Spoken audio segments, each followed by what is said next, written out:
Thank you. We're going to welcome back. We're going to change the order of the agenda just very slightly and put 48 Jessie Road now, so that Councillor Horton, who is the only deputy remaining, doesn't have to stay here unless she wants to hear all the rest of our work during this committee. So the order is now... Chair, I believe it's 48 and 56 Jessie Road. Yes, yeah. Thank you. We'll put both of those ahead, and then we will come back to... Chair, just on that point as well, I mean, I've got Councillor Horton's down for Playfair Road as well, is that right? No. That's incorrect? Yeah. Okay, no, I just thought if that would do that one at the same time, but if it's wrong, don't worry. That's true. You're not interested in that one, is that right? Or not particularly? Yes. So we'll put the two Jessie Road ones ahead of the others. Starting with number 48, which is on page 58.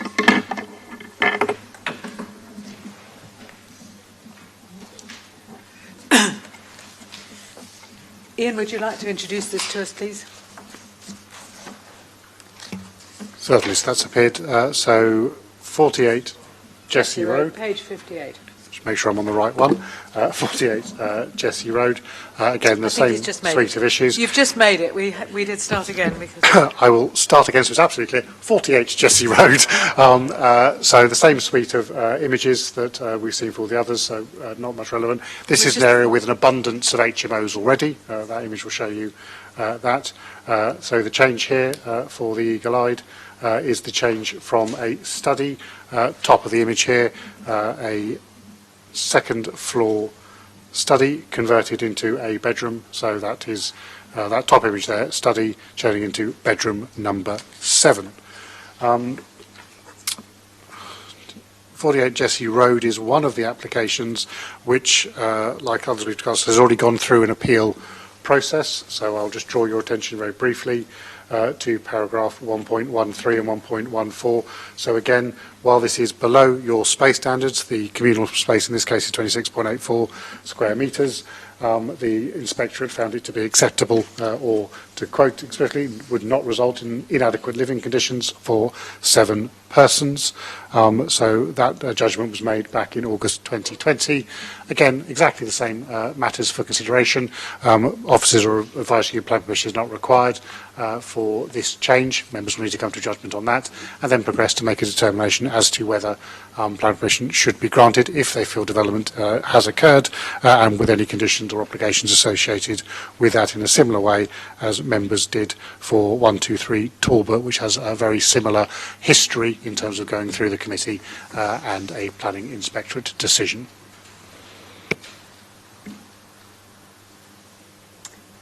Any questions? Any deputations? Susie. Councillor Horton. Thank you.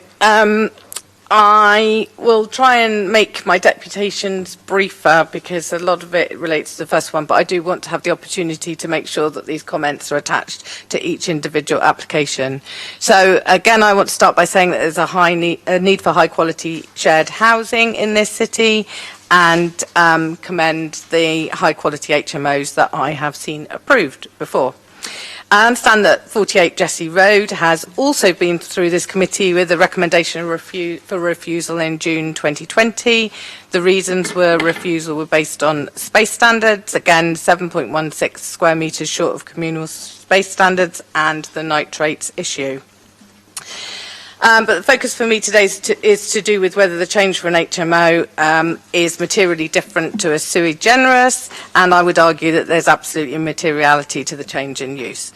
The material planning considerations, as we've said, most frequently cited in applications such as these, where there's no change to the bulk or mass of the buildings, are related to traffic and parking issues, noise, impact of character and appearance of the area, and the impact on the community and other services. I note that the comments in this report ask us again to revisit the principles of the HMO policy, and I suggest that the policy, if interpreted in that way, is only dealing with the number of houses, not the number of occupants. In other words, we're dealing with buildings, not humans. Logically, we could change all of those HMOs to sui generis, add a minimum of 1 person to each, and there'll be no material impact on residential amenity, and I just don't accept that to be the case. So again, one more person's rubbish, car, flushing the loo, etc., is not considered to make any difference. So I continue to doubt how we can separate this decision from the density of the HMOs in the area. To add one more bedroom to each of these properties in a 50-metre radius of this house on Jessie Road would be to add 8 more houses. So, as I said, we do need the high-quality housing stock and shared housing, but it needs to be in the right area and not in these high-density areas. And I also want to raise the issue about this taking away the shared space. I can't demonstrate this, but I'm becoming highly suspicious how studies are suddenly becoming bedroom number 7, and I wonder whether in some occasions that this might actually already be used in that way. It just seems odd that there would be a shared study at the top of a house. Also, when it comes to Jessie Road, I want to raise the issue of parking, because unlike the other 2 applications in Central Southsea, Jessie Road, of course, doesn't have parking in front of the house, and I think this will make a significant difference to that. There is, on one side of the road, there is parking in the evening, but the rest of the time it's an arterial road and it doesn't have any parking. So I think that is an issue to be considered. So again, the main issues we're asked to consider in the determination of this application are the principle of development, and I've emphasised the importance of quality of habitation and the number of people, not the number of buildings. And this particular application fails to meet our own policy standards, and I urge the committee to refuse planning permission again based on the intensity of the HMOs in the area already, but most particularly the importance of space standards in the housing in this area. Thank you. Thank you very much. So now we can move on to the question of whether or not this needs planning permission, whether there's a material enough change for it to need planning permission. Same 2 people proposing and seconding that. We need to do this in a formal way, though, in order to make sure we've ticked a box. So I'm happy to suggest the form of words that I suggested for the previous application would be appropriate in this particular case, with the inclusion of the word intensification, which Councillor Sanders identified, and that on those grounds we take the view that this does constitute development and therefore requires planning permission. Are there any alternative suggestions? No, I'm happy to second that. Okay. Any alternative? Okay. So would you all like to raise your hands if you agree that we should say that this needs planning permission?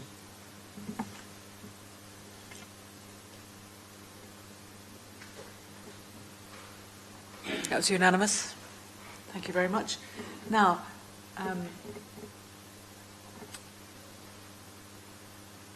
we need to move on to questions on the questions to.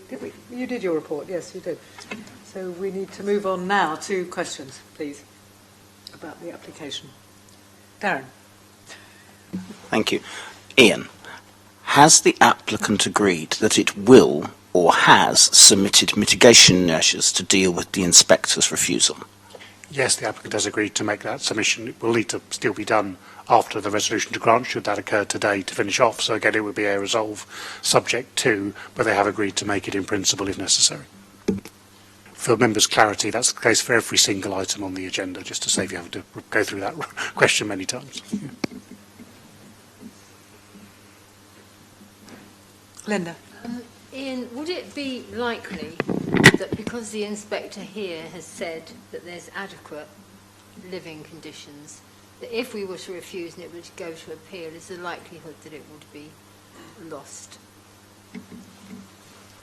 It is always risky to talk in likelihoods, but yes, the inspector will be required to give material consideration to the previous inspector's decision, and in my personal experience, they are highly likely to follow as a brother inspector in the same assessment process. I would add to that, if it assists, obviously this, like others, has been licensed, so it's been assessed by your private sector housing team as a 7-bed HMO and been deemed to be acceptable. So again, a factor that the appellant, I'm sure, would bring to any appeal. Steve? When did the licensing take place in this instance? 48 Jesse Road was licensed on the 25th of November 2019 As a 7-bed? for 7 people. Yeah, so, okay.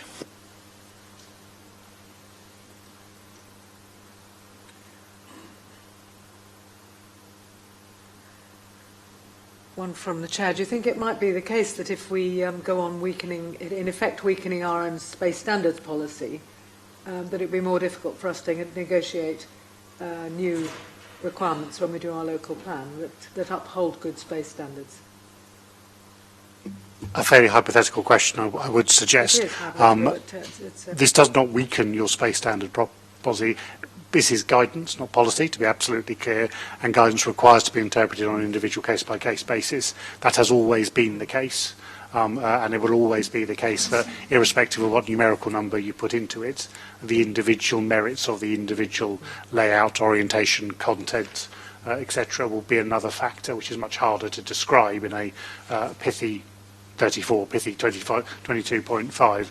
So recognising that on individual merits, on the individual assessment by appropriate professional officers or inspectors, this is nevertheless acceptable, is not what I would suggest a weakening of the policy. That number is just part of the policy and one of the myriad different aspects that an assessment would have to take into account when assessing that broader requirement: is the overall living environment acceptable for that number of occupants.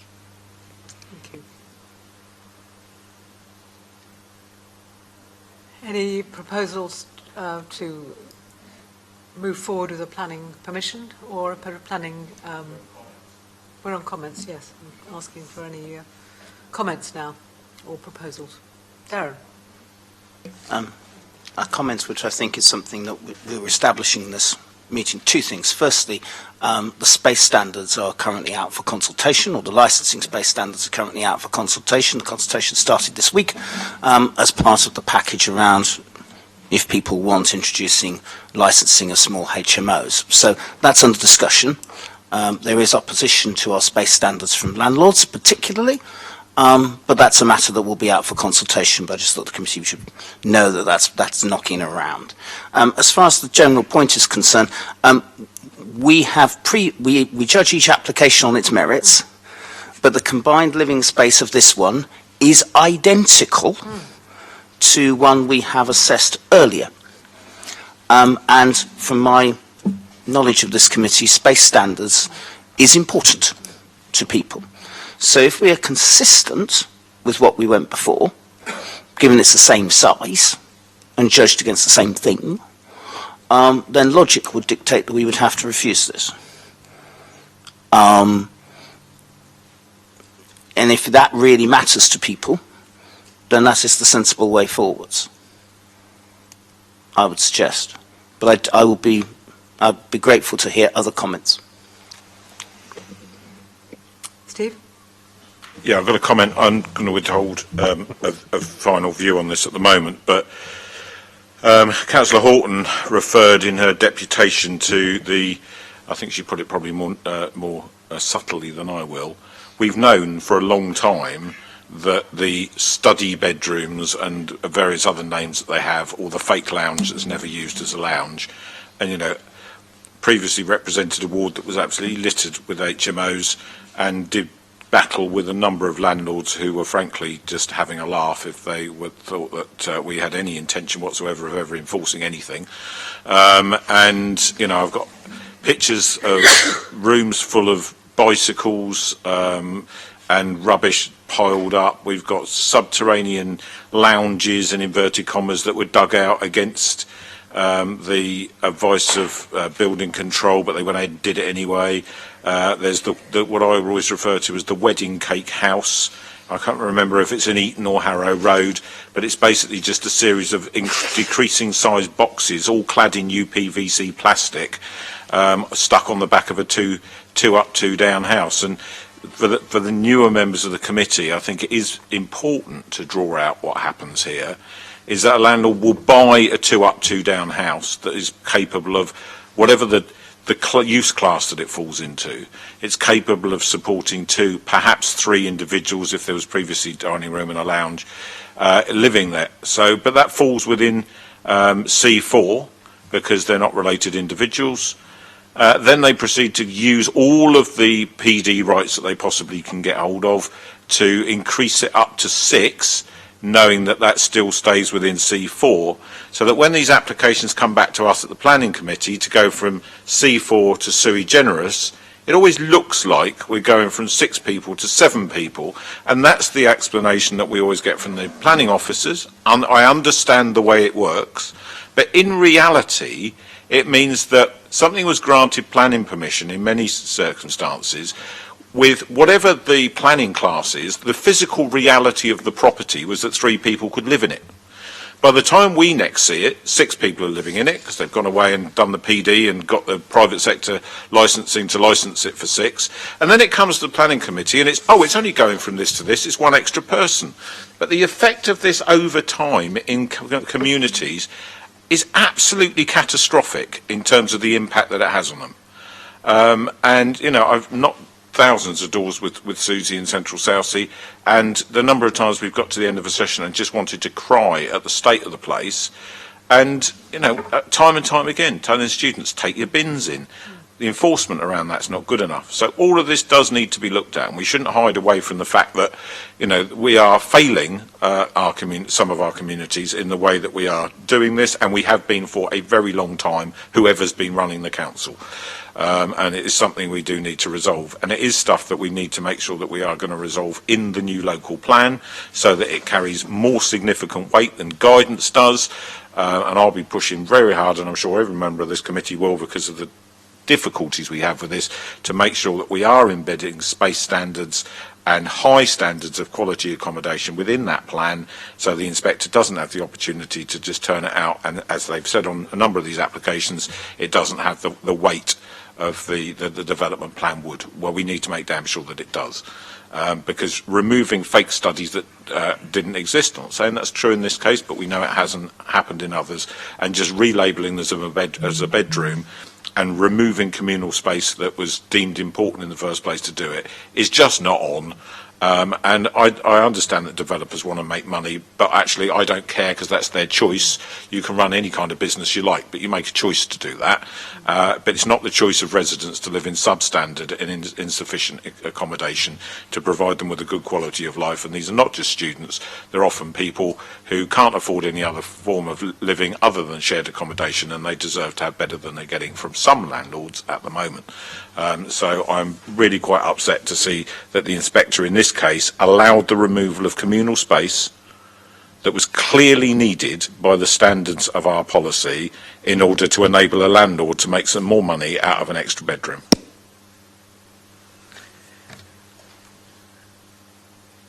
Darren. After that, I propose that we refuse this application on the grounds that, and I hope I've gotten to get this right, that the reduction in combined living space has a detrimental impact on the amenity of the occupiers, and as such goes against a the need for a mixed and balanced community. And I'm happy to take offers for word amendments. We could again use the words that we use. We could also use what we said for 123 Talbot Road, because... Well, at the top of page 59 there is the quotation of what we refused it before. And within our council's appeal statement, 2 reasons for refusal were set. There's some quite good words there you might want to look at. Top of page 59. Yep, I will happily take 111. 111 and 112. Yeah, 112 is dealt with. I understand that, but 112 is dealt with separately, I It think. isn't dealt with yet, actually. In Okay. practice. Ian? To assist members. So if, and again, officers can give you no support for this approach, but if members were minded to refuse it, i.e. to overrule the inspectorate and go back to your decision on space standards as detailed in paragraph 111 of this report, as a reason for refusal, it would be, as you did for 123 Talbot Road, the reason it needs planning permission, and furthermore, Yep. what's in Yep. 111, and because we don't yet have the 106 for nitrates and We can add that in as well. 112 would be imposed as well. Right, those are suitable word amendments which I'm happy to put forward. You're proposing it? Anybody Yes. seconding it? I'll second it. Thank you. Thank you. Is there anybody who wants to put forward that we do otherwise? Any other suggestions? If not, we'll move to a vote with the show of hands, please. Sorry? All those in favour, raise your hands, please. Thank you. All those in favour of the suggestion that we have that we refuse planning permission with the reasons that Darren has outlined with Ian's help, thank you very much, raise their hands.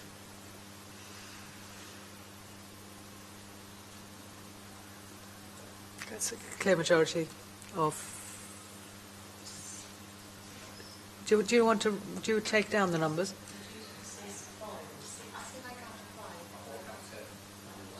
Yes. Raise your hands again, please. 1, 2, 3, 4, 5, 6. And are there any against? Any abstentions? 2. Thank you very much. Okay, well, now moving on to the one next page on, which is also the second Jesse Road, 58 Jesse Road, which is on page 64.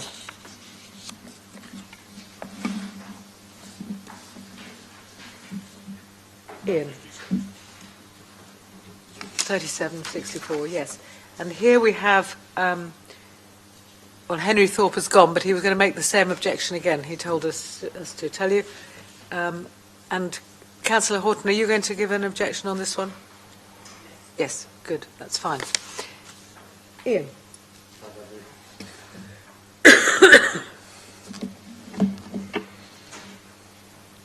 Thank you. To very quickly take you through the same set of slides. So again, we're just down the road at number 56 now, so very similar images across, very similar dwelling indeed. And again, we have that conversion of one room into a bedroom. You can see on the bottom of the image now, we flipped it over, it's a handed property. Bottom of the image now, the study becoming a bedroom. Very similar circumstances again to the previous one, so it's gone through appeal. The planning inspector has found the space standards to be acceptable, contrary to PCC's decision, but nevertheless withheld it because of the nitrate issue. So while, as I must again reiterate, of course, every application must be assessed on its own merits, you'll rarely find two applications more similar than 48 and 56 Jesse Road.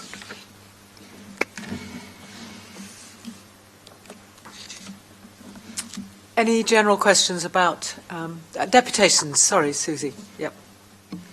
Thank you, Chair. So for the third and last time today, you'll be pleased to know, I want to repeat that there is a need for high-quality shared housing in this city, but any expansion of any property will make a material difference, in my opinion. Again, I understand that 56 Jesse Road has already been through this committee with a recommendation for refusal in March 2020. The reason for refusal were based on space standards. This time it was 7.18 square metres short of on our communal space standards, and the nitrates issue. The report says that the appeal regarding this determination was not upheld by the regional planning inspector, and I note that given the previous discussions that the regional planning inspector did not support the planning committee's reason for refusal on space standards, only the nitrates issue. So very similar to the last one. Yeah, I will continue to argue that the change from an HMO is materially different to a sui generis with 7 or more people. The material planning considerations, where there's little or no change to the building, are related, as we have said and rehearsed, to parking issues, traffic-related issues, noise, impact on character or appearance of the area, and the communal and other services. I note that the comments on this application ask us again to revisit the principles of HMO policy and suggest again that the HMO policy is only dealing with the number of houses, not the number of occupants, and adding a minimum of 1 person to each of these houses would have a material impact on residential amenity. Again, I raise the question of the separation and the decision from the number of HMOs in the area and the number of SUIs already in that area to add one bedroom to each of those properties in a 50-metre radius of this house on Jesse Road would be to add at least 7 more 4-bedroom houses. And I appreciate it's so close to the other one that there may be a little bit of overlap. But the principle is the same. And with the other 2 applications I've done on deputations today, that's equivalent to 21 more 4-bedroom houses in an already densely, or very intensively occupied area. And that's why we need to see each application in a bigger context. The main issues for consideration and determination of this application are the same as the previous ones. And so I won't go over it before, but I would say for the 3rd time today, I urge the committee to adhere to refuse this application based on space standards and over-intensification in this area. And Councillor Pitt just said something about the reality is, and actually I'm the other side doing a deputation, I'm not on the committee, so I can actually focus on the reality rather than getting bogged down in the complete detail of the policy, which I do appreciate. I have the freedom to speak from the heart really about the reality where some of these properties have incrementally used the planning system to take 2 up, 2 down houses, add a sort of sprinkle of permitted development and a hop and a skip through to sui generis, where, in my opinion, the only winners really are the landlords. And I'm here representing residents living adjacent to these properties, but also the tenants in them. And I urge you to refuse this application as well as the other 2. And thanks very much for your time today. Thank you very much, Susie. Now we're on to questions. And if anybody's got questions for Ian, now is the time.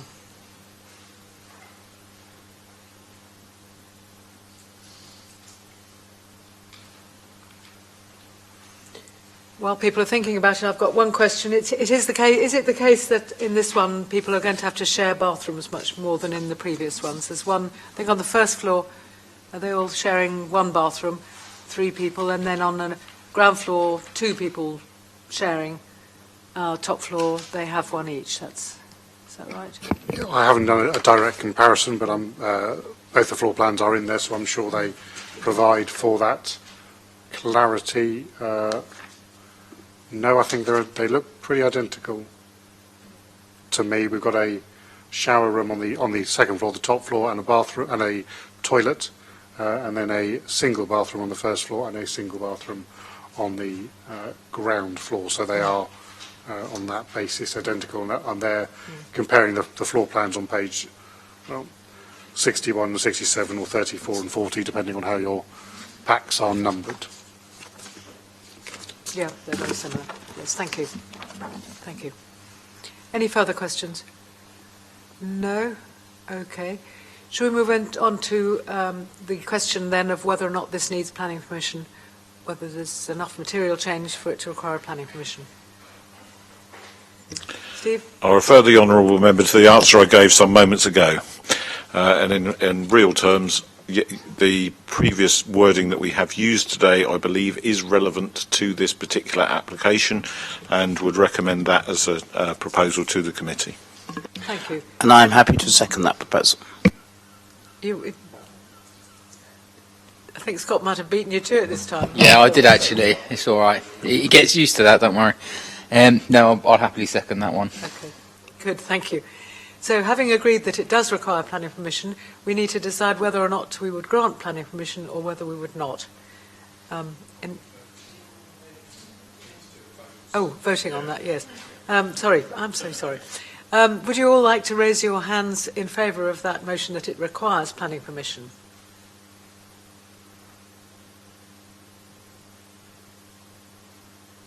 It's unanimous. Good. And now we can go on to the question of whether or not we wanted to approve or to reject the application for planning permission. Any comments? Or even questions about this point? Steve? I've read hundreds of these over the years, Ian, and actually there's several in here where the wording of the refusal to uphold on space standards is identical. Do we know if it was the same examiner who made these decisions, or was it a number of different examiners copy and pasting each other? Inspectors rather than examiners, to be clear. Sorry, yeah. I don't know, but it would, considering the timing and the structure of the wording, I would be confident it's probably the same inspector. Inspectors rarely cut and paste from each other, but obviously an inspector will easily cut and paste from themselves. So would it be fair to say that we should be giving some consideration to the fact that yet again we have an individual taking a certain view of a range of very similar applications, and as we saw with the Prince Albert Road application, another inspector in a different set of circumstances looking at a different bunch of applications could take a different view?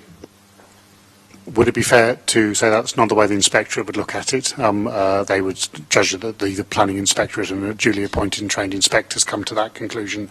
Again, looking for third-party corroboration of the opinion, I can confirm, again, of course this was licensed and has been licensed, in this case, since the 1st of October 2019, sorry, wrong one, 28th of November 2019, for 7 people. So your private sector housing team has deemed this to be acceptable in the same way the inspector did.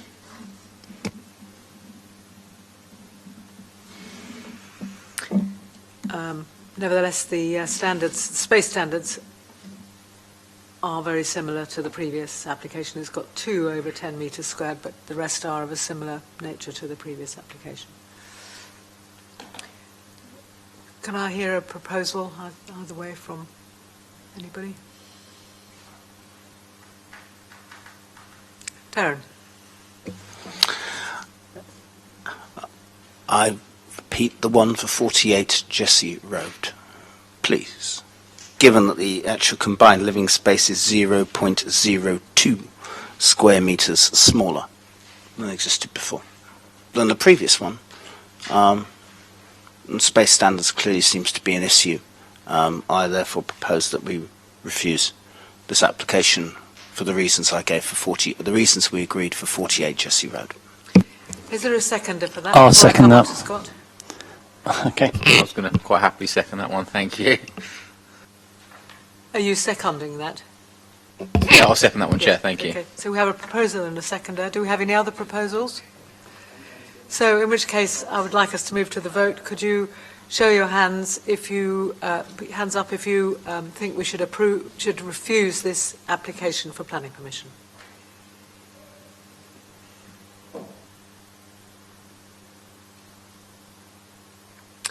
Six hands up. Any against? Any abstentions? 2. Thank you.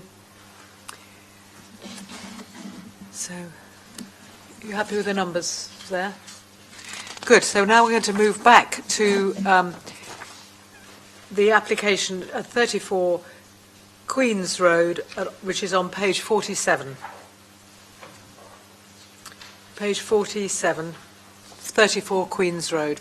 And 34 Queen's Road is an application that we have Henry Thorpe leaving us with his previous words that he used before he's left. But he said, make sure they know that everything I said on the previous applications applies to this one.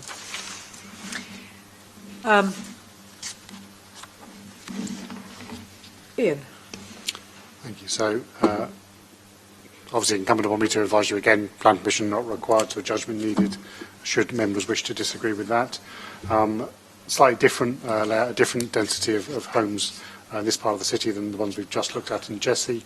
As you can see, a wider plot notably, and significantly fewer HMOs in the surrounding area. Again, what we're looking at is, in this case, first floor study building, study room, changing from a study to a bedroom. The application is fully compliant with all of your space standards and is obviously fully compliant with the HMO mixed policy as well, should that be relevant if members decide plan permission is required. And consequently, the recommendation is unconditional permission. If members are minded to conclude that plan permission is required, it would require the same suite of basic necessary conditions to deliver the application. Any questions for Ian?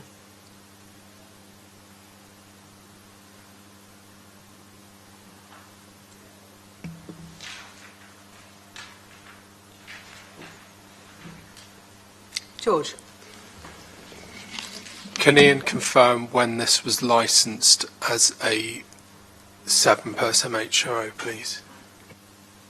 I'll try and remember to start putting that in my presentation. This was 28th of July 2020 for 7-person HMO. Darren? Thank you. In paragraph 1.9, it says that there's been an appeal made for non-determination of this application, but confirmation had not been received as to the validity of that appeal. It says this matter will be updated at the meeting, paragraph 1.9. What is the update, Ian? Apologies, I just checked that before we started and then forgot. We still have no start date for that appeal. The key matter, though, is if the appeal had formally started, we'd be changing to the would have resolved rather than able to be resolved. That is still not yet. We don't know if it'll be a fully validated appeal. The inspectorate may not start it, especially if you grant planning permission for it, because the appellant may not bother on that basis. So it is within your remit to determine the application one way or the other today. But we are facing the realistic possibility of an appeal due to non-determination. That is correct.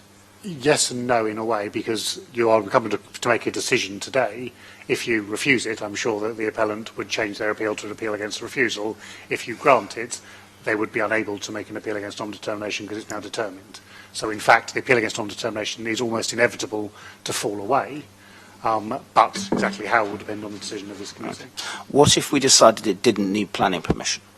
Then the recommendation officers are giving that you should therefore grant it unconditionally, because that is a prudent way to resolve the application and equally therefore remove the need and complexity of that appeal. Right. Thank you, Ian.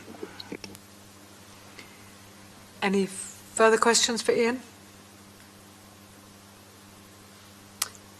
Shall we move to decide whether or not this requires planning permission by way of material change? Sorry, did you say? I actually think looking at this one... I'm not doing... Well, I thought it was comments on this part. Are there no comments? Not on yet, this no. part? We're doing the... Reserve your right to come back if it's the wrong timing of this, but we're doing the decision on whether or not this needs planning permission by reason of the material change. Scott? Yeah, I'm just going to steal Councillor Pitt's words from earlier, because I think... I just thought we'd freshen it up there, Councillor Pitt, you know. It'd be nice to have somebody else's name attached to those lovely words. Could you tell me the words then? Are you actually being serious? I love the sense of humour there, Ian. Thank you. Thank you, Scott. We have a proposer that it does need planning evidence, and Steve Pitt has said he will second it, and it needs to have those words intensification in it. Just in case it does assist members, because we've been doing this for a while, in case anyone has forgotten, the wording that we have been utilising in all of these assessed, according to Councillor Pitt, and I'm assuming on the same basis on the individual merits, is that the proposal is considered to be development requiring planning permission due to the intensity, so it's intensity, not intensification, of the use of the accommodation, the impact on parking waste, amenity impacts upon neighbouring residents, and the impact on the zone and special protection area. Furthermore, and then obviously the reasons regarding the actual application determination. Thank you very much. Thank you. So we're going on now to comments on the application. Linda, you? Yes, I do feel this one is slightly different. The others, this has really good bedroom space. It has really good living space. You know, I think when we say we must look at them all differently, we mustn't just reject them all out of hand because it seems that it will affect one way or another how things go in the future. I think that we do need living accommodation for young people, and this is a really suitable size and standard, and the living space as well is a very good standard. So I do hope everyone thinks about that before they vote to refuse it. And the standards that are described on page 49, in fact, have one bedroom that's 20 square metres and another that's over 10, and but it's also up to the 34 metre squared standard of living space. Chairman, if I may assist before members inadvertently misdirect themselves, yes, there are one very large bedroom and one over 10, but obviously there's some extremely small bedrooms in this one as well. I could, if members wish to do a comparison of those that you've just refused, for communal space as an average bedroom size versus this one to see what it washes out. I'm not saying one is the other, but to make a blanket statement that these have good bedroom sizes. No, That's true if you're lucky to be the one in the front with a double bedroom. They've got But en-suites that yeah. make them all 10 metres. But that's a key distinction. It's important to say this is the individual merits assessment that members need to make the assessment. Yeah. Any other comments or questions on this, whether or not we're going to give it planning permission or not? Darren. Thank you. Unlike the others, so far they all meet the required standards, even if, as Ian outlines, in one of them it's by 0.02 metres squared. Therefore, I would propose that we grant conditional permission for these on the grounds that in item 3, private sector housing has said based on the plans provided, the 2 ground floor bedrooms to the rear would require means of escape windows or doors with access to an ultimate place of safety. I would want those to be added as planning conditions. Sorry? Along with the habitats regulated. Sorry. We're so used to not granting these things. Along with the habitats regulations to ensure that it meets the needs of special protection areas across the whole city.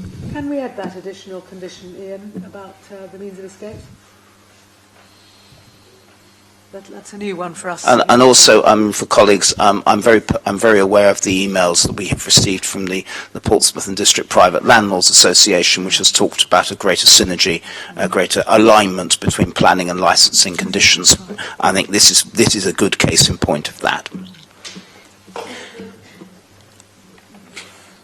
Can you do so? And obviously, it's within your gift to impose conditions.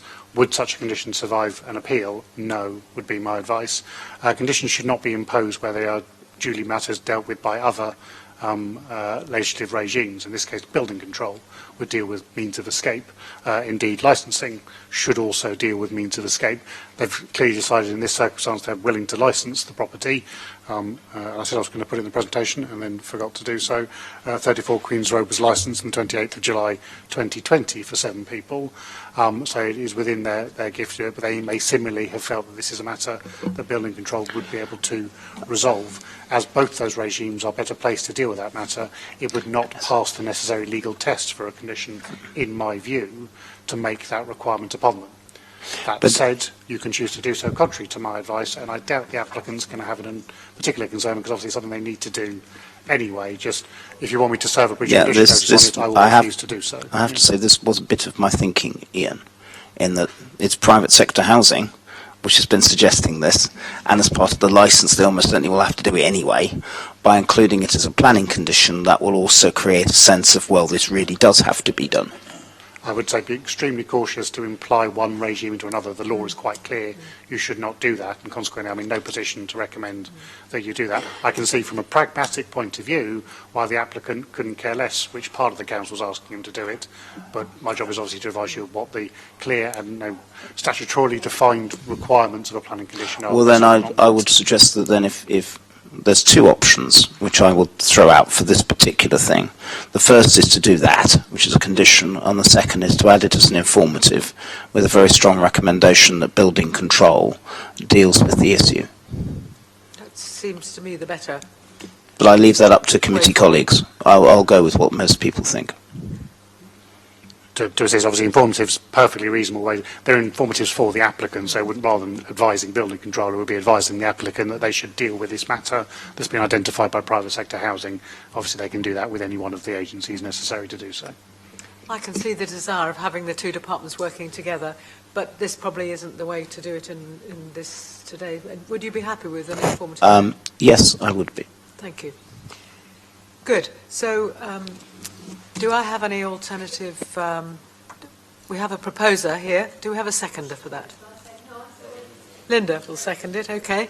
Good. Oh, I'm so sorry. Okay.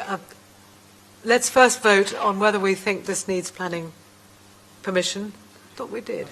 We did do that.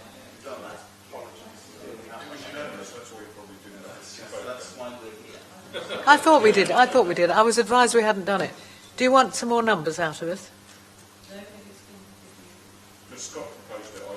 Yes, that's right. And then we took a vote and there were 2 people abstaining. No, there weren't. No, it was unanimously agreed. Yeah. Okay, I think we have done it. Okay, well, let's do it again. It doesn't matter. We'll do it again.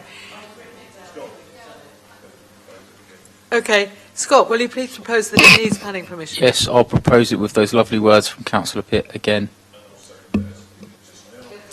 Would you all raise your hands if you agree with that?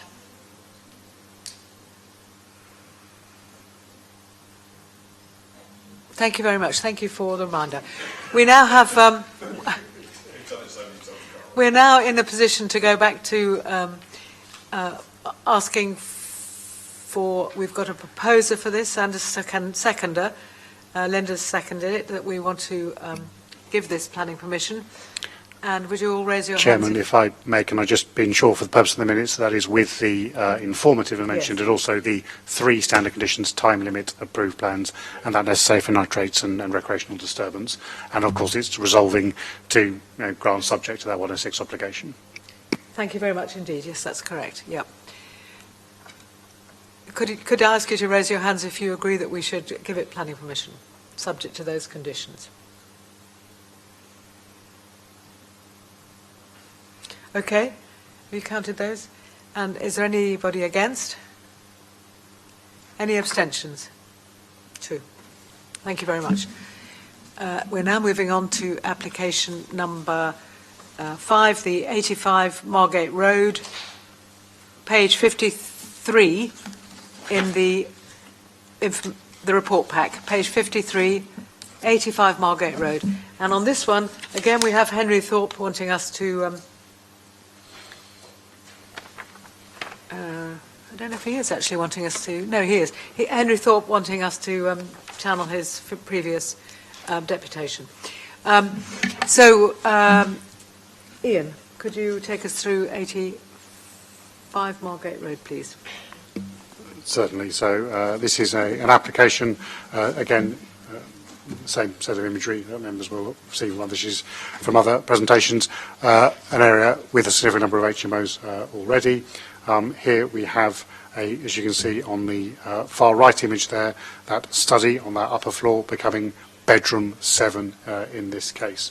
As you will see from paragraph 5.5 of the report, all the rooms meet our space standards. In this case, because all of the bedrooms are over 10 square metres, 22.5 is our space standard, and they provide 23.9 square metres of communal living space.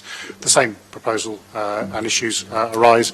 This change is not considered to be a material change of use by officers, so members will need to make a resolution regarding that to inform their subsequent decision as to whether or not planning permission should be granted in accordance with your policies. I would also, for transparency, draw your attention to obviously the specifics which you will have already seen in paragraph, wherever the hell we put it, paragraph 5.11, I believe. Yes, there it is, which makes specific reference to 83 Margate Road, obviously a materially similar application that this committee determined to refuse. I will give members a word of caution, noting my previous advice that this is fully compliant with your policy in exactly the same way the previous application that you granted was fully compliant with your policy. So you have a bit of an impasse that you'll need to resolve through your debate. Thank you very much. Any questions for Ian on this particular, on the paper here?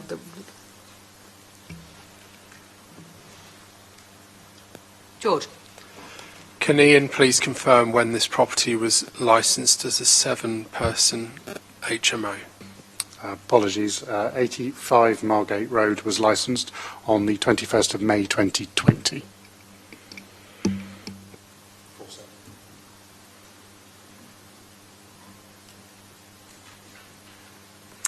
Any further questions? Now, the first thing we've got to do is to decide whether moving from 6 bedrooms to 7 bedrooms is a material change and therefore requires a planning permission.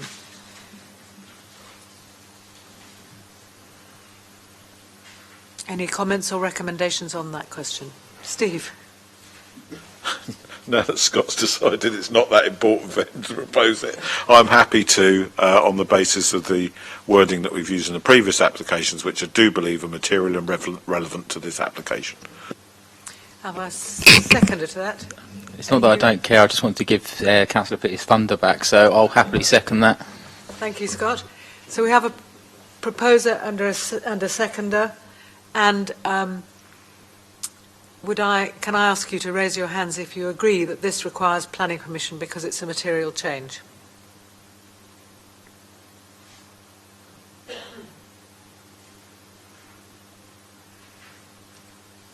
Juliet, say when you've counted. Councillor Syme, sorry, did you have... Yeah. Unanimous decision, thank you very much. So now we can move on to the question about whether or not we want to approve or to refuse this planning application.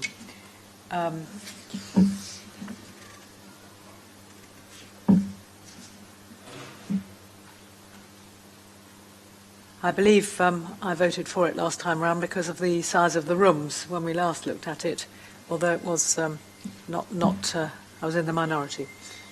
But draw your attention to the size of the rooms and the combined living space, which is smaller than normal because of the size of the rooms.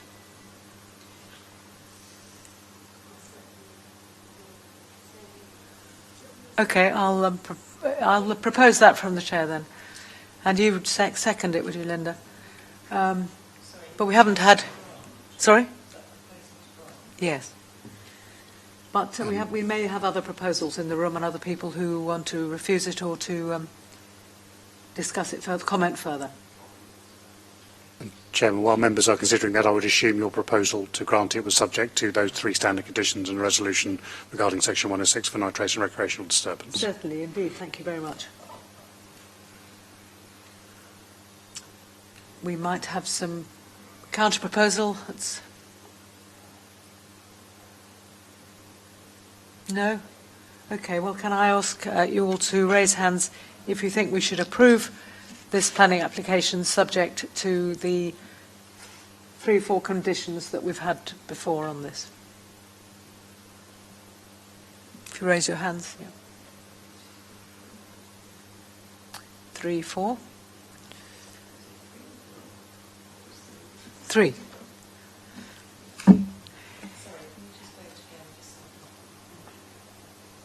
Three. 3, 4. And who's voting against? Any votes against? Okay. Then abstentions?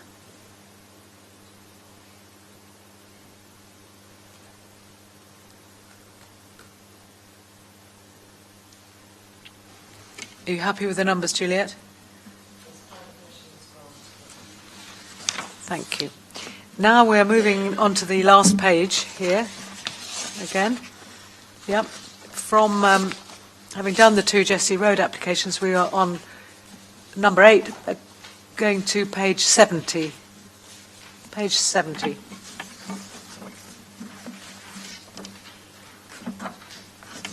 Number 8.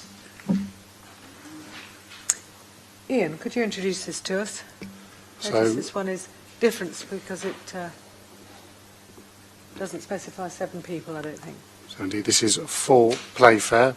So this is the application that is a change of use from 6-bed HMO to an 8-bed HMO. So it is a distinction in that. So just for clarity, that's a ground floor lounge being converted to a 7th bedroom and a ground floor dining room being converted to an 8th bedroom. To save the question, so I've remembered 1st of October 2019, this was licensed for 8 occupants. This one, like some of the others we've seen, have gone through the appeal process already. And just to take members through the same suite of images, say an area with a large number of HMOs on the south of Playfair, obviously the church to the north there. You can see that, that's the wrong one, isn't it? Is that the right one? Apologies, members.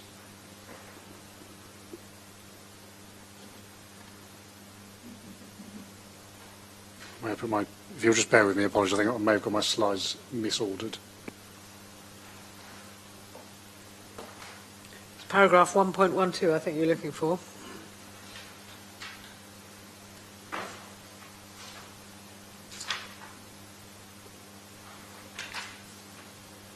Sorry, my slides are upside down compared to my notes. That's the confusion there. So there's the lounge and dining room on the ground floor, as referenced.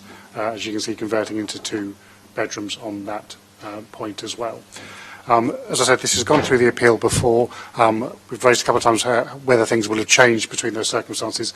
There was a change between the appeal determination and today. This is an application which requires 34 square metres of communal floor space. When the appeal inspector looked at it, it was 30.2 square metres. It is now 32.4 square metres. They gain those extra couple of metres, in case you wondered, through the construction, or rather the choice to not construct a toilet in this corner of the communal living space. So they've removed one downstairs toilet and provided that within that broader communal space. So that's gone up to a larger number, 32.4, compared to that which the inspector reviewed. The inspector comparing 30.4 to our space standards that are, as members note, 34. A number of the rooms here are below the 10-metre requirement. Most are above it, but 2 bedroom 3 and 4 are below it. He was satisfied, paragraph 1.12, that it is not an acceptable living condition for future occupiers with those numbers. So we have a slightly different number, a couple of square metres bigger.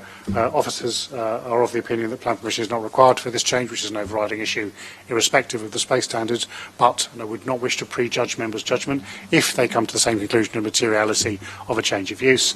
Clearly the key decision for you will be whether that 32.4 is an adequate communal floor space for the 8 occupiers proposed here, giving due consideration to the inspector's decision that 30, couple of square metres less, was inadequate. Happy to take any questions. Oh, sorry, there's one more thing on the SMAT. Looking at my notes, we have spotted, and I will show on the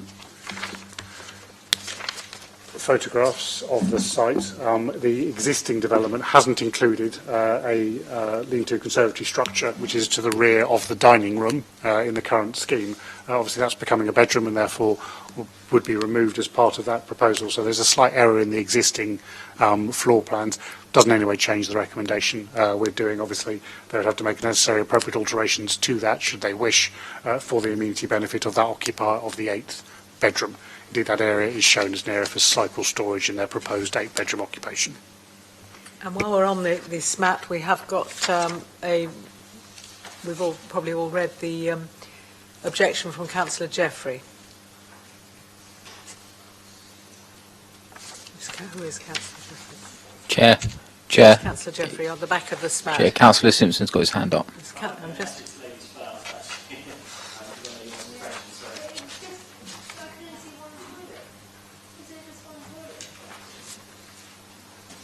Interestingly enough, that was exactly the what I was going to point out, that there's 6 bedrooms now sharing one toilet instead of before. At least they had a toilet to themselves. Could you go to the previous slide and just point me with the mouse where the toilet was before, please? So where? So on the very so the bathroom provision in here, the proposed bathroom provision, to be absolutely clear, is obviously there is a bathroom up here with a toilet. A shower room there, which is of adequate size to provide a toilet, an additional toilet there, and there was another toilet down here on the ground floor, which is no longer being proposed. It just seems, that's a very small toilet for 6 so bedrooms. Again, to be absolutely clear, the bathroom provision is adequate for your standards and indeed your licensing, hence it has been licensed for 8 people. They're not ensuite bathrooms, it's not one of that form of HMO. They share those 2 bathroom shower rooms and with that additional toilet as well on the first floor. It was previously proposed to have another one, not proposing that anymore, but it does meet your standards, other than your communal living standard.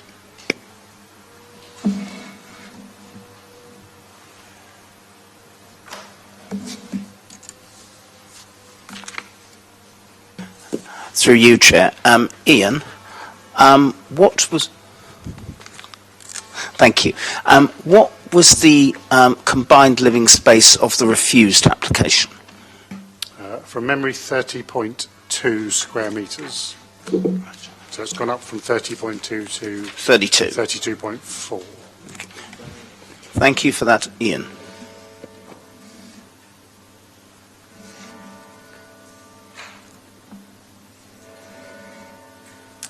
I wonder if you could just refresh our memory, following on from the questions about ablutions and toilets. What is our standard is much lower than we normally get nowadays, but what is the minimum standard? So the minimum standard for 8, 9 or 10 bed HMOs is to have 2 bath or shower rooms and 2 toilets, at least one of which can be within those bath or shower rooms. So consequently, it meets that minimum requirement. We very rarely see that few, do we, in any nowadays? Any other questions about this application? I just noted that there was 2 bins on the plan shown, and given the 2-bedroom increase, and I noted in the representations there was issues with the litter blocking the pavement. Given the fact that it's going up by 2 bedrooms, you're going to have even more increased waste on that one. I just wondered what considerations that's been given. Thank you. So again, for each of these HMOs, the provision for bin storage, like a lot of properties in Portsmouth, is utilising that additional front garden, front yard area for domestic refuse bins. Obviously, they are of adequate capacity to meet the needs as assessed by your relevant team. Whether occupiers are using them properly or littering is obviously a matter of presentation and site management.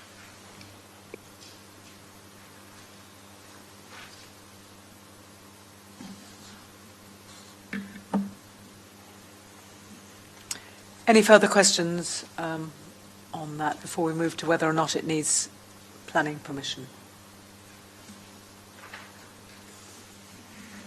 Interesting that there have been some amendments, but the inspector was quite clear on this one in paragraph 1.2 that the proposal would be harmful to the living conditions of future occupiers.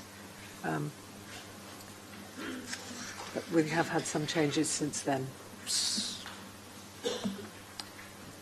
Right, shall we move to the matter of whether or not this is material change? 6 to 8 people. Does it require planning permission? I'll go first. I'll go first. Okay, Russell. Oh, got a seconder. Okay. Yeah, I'll use the same wording again because I think we can do that for every application today. I think we should all have a go actually.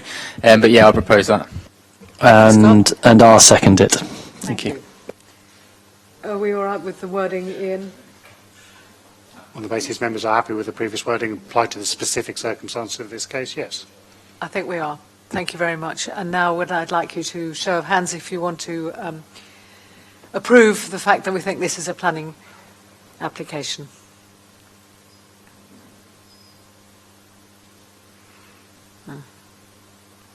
Thank you very much. Now we'll move to the matter about whether it does, in fact, should be approved or rejected. We've had some questions to Ian. Darren.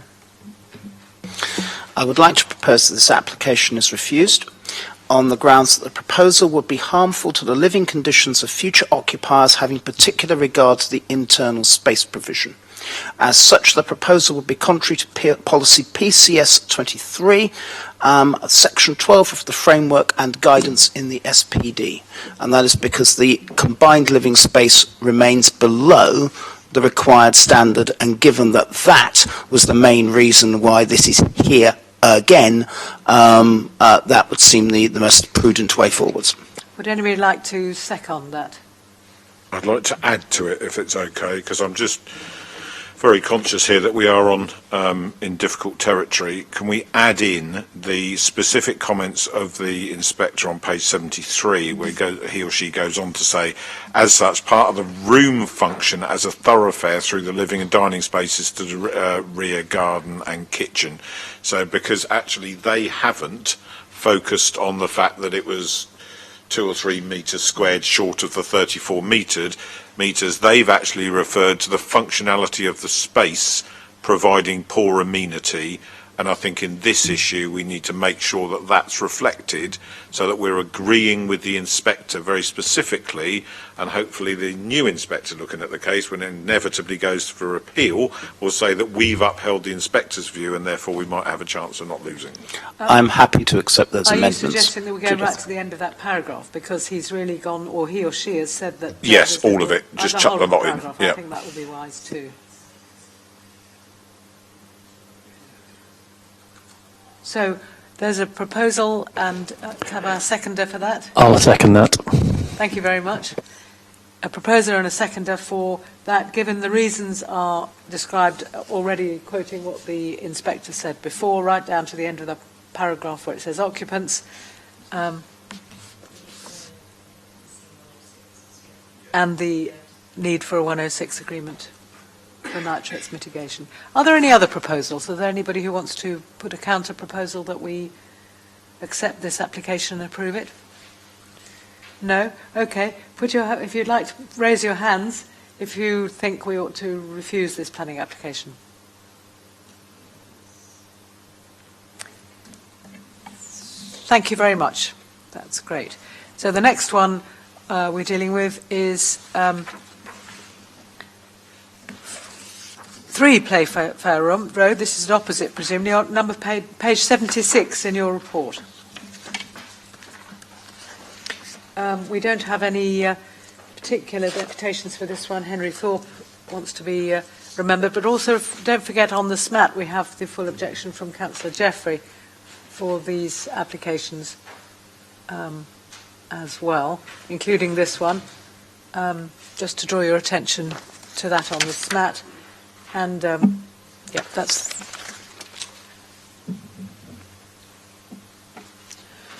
Ian. Thank you. Slightly different scheme now, so very much in the same location, just down the road and opposite slightly. That is the existing layout. You can see a study room on the ground floor there. That is to be amended to become bedroom 7, far left image on your screens now. The fundamental difference with this one, of course, is they have retained a ground floor lounge in combination with the dining and kitchen room to the north. So consequently it's assessed against your individual size standards, which are a requirement for 14 metres for a lounge, 16.3 provided, 11 metres for a kitchen, which is provided, and 14 metres for dining, which is equally provided. On that reason, it therefore meets your policy requirements for space standards. The same judgment, of course, is required from members. Does this need planning permission? Officer's recommendation is it does not. And if so, then whether or not it should be granted planning permission, as it would meet your adopted standards and guidance. The recommendation, of course, would be that planning permission in that circumstance should be granted, subject to the standard conditions and obligations associated with nitrates and recreational disturbance. Any questions for Ian?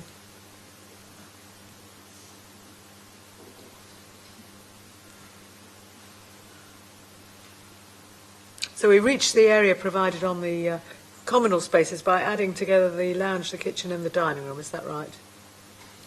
There are 2 different methodologies applied for these circumstances. We either have individual standards for individual rooms, or there is a combined standard, which we've seen far more commonly, which is actually an arithmetic derivation of those standards combined and then divided by, face of the moon, or however it is private sector housing undertake that activity. Again, obviously, the key issue is looking at the overall quality of that amenity. These are arithmetics and sizes put in place to look at that outcome. We have a linear kitchen and dining space and a pretty generous above standard size lounge to meet that, and obviously in combination very much meets those requirements. It does add up to 41 and a bit, so... We have, and apologies, Chairman, we have just received a series of emails from Martin Willoughby, who wished to make representation to this committee, but has had an IT challenge, which means basically all of his emails haven't been received by the council. he still, to quote my officers, does wish to try and see what he can retrieve from the matter for the remaining applications. So we may need to see what we can achieve for that. My officers have just asked me whether I have received his updated representation, and unfortunately the answer is still no. It's obviously he's having some difficulty sending emails out to us, and consequently has not had that chance to address the committee on all the items, which is what he wanted to do. It is unfortunately, however, that fact, and we do have those requirements that people come to make deputations in person, or we do allow written deputations when they are submitted before 12 noon the day before. So it is constitutionally valid to continue without him. Obviously a great shame he hasn't had the opportunity to make a contribution to the committee today. I assume I'm not the only person who received an email from him, and I sent back a thank you, but without any comments, as one must do. Chair, I specifically forwarded on his email on his behalf because it was addressed to Councillor Hunt. Councillor Hunt's away on annual leave, and Martin would have known that. So I did forward it on and say, please note that Dr. Willoughby wants to make these deputations. So he did give us advance notice that he was intending to do it, and that was on Monday, I believe. And he said he would send them in yesterday. He's obviously just realised that they're stuck in his outbox by the look of it. Chair, through you, I have received a request through my officers from Martin Willoughby to Councillor Pitt to ask if you're able to retrieve the objection from your email. So apparently he has sent through an actual objection. Send it to all of us, I think. So clearly if all members have seen that full objection, one would assume, and obviously if members are able to confirm for the purposes of our minutes at least, that they have read and understood whatever concerns he may have expressed. I haven't seen it myself, so I can't obviously provide you. How many of us any received guidance. and read such an email? I'm going to be honest, Chair. I haven't actually had that email at all from Martin Willoughby. Obviously, I know who he is, because obviously I've seen his comments about various applications before, but I haven't received an email from him at all. So I guess just to double check, is that Martin Silman? Is that Different. a different one? Okay, then in that case, no, either. Did Democratic Services receive such a email?